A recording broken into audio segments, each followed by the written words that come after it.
আসসালামু আলাইকুম, শুভেচ্ছা সবাইকে। আপনারা জানেন হয়তো অল্প কয়েকদিনের মধ্যেই উপজেলা পরিষদের নির্বাচন।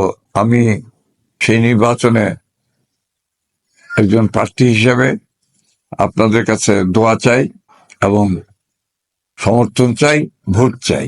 আর আপনারা জানেন আসন্ন উপজেলা পরিষদ নির্বাচনে আমাদের 10টি ইউনিয়নের আমাদের কর্মী সমর্থকদের মুক্তিযোদ্ধা জনতা মঞ্চের সকল পর্যায়ের নেতৃবৃন্দ ডেকে আমরা বসেছিলাম। তারা আমাকে নির্বাচন করার জন্য সিদ্ধান্ত দিয়েছেন। সুতরাং গরিষ্ঠ মানুষের সিদ্ধান্তকে আমি করতে পারি না। আর আরেকটি কথা, আমরা যে উদ্দেশ্যে দ্বাদশ সংসদ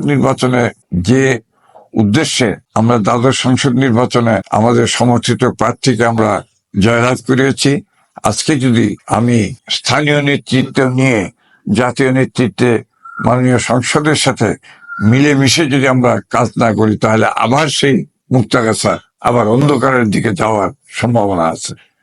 সেই জন্যই আমি মুক্তাগাছার মানুষের কাছে দোয়া চাই, সমর্থন চাই, ভোট চাই। জয় বাংলা, জয় বঙ্গবন্ধু। আসসালামু আলাইকুম ওয়া রাহমাতুল্লাহি ওয়া বারাকাতুহু।